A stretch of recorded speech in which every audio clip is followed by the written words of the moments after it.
大家好，我係木頭。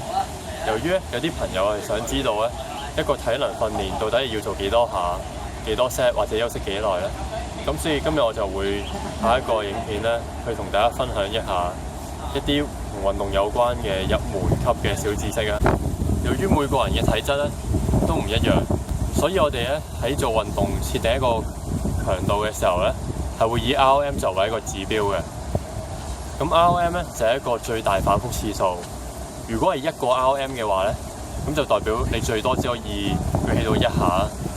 咁如果係10個 RMM 嘅話即係你最多係可以連續舉到10下嘅意思。如果大家想練大個肌肉同埋增加肌力嘅話咁就可以試下做一個8至12個 RMM。咁每一組會做8至12下，會做到3至4組，休息時間就大概係2至到3分鐘。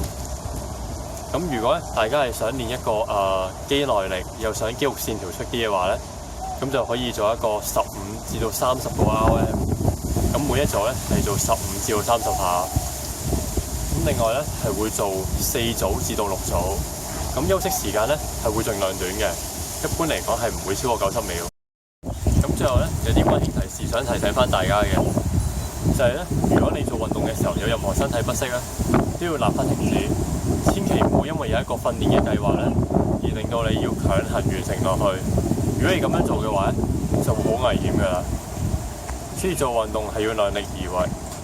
咁我今日嘅分享就去到呢度。如果大家係中意我呢一個影片嘅話咁就可以訂閱我嘅頻道同埋將影片分享俾朋友嘅。多謝大家。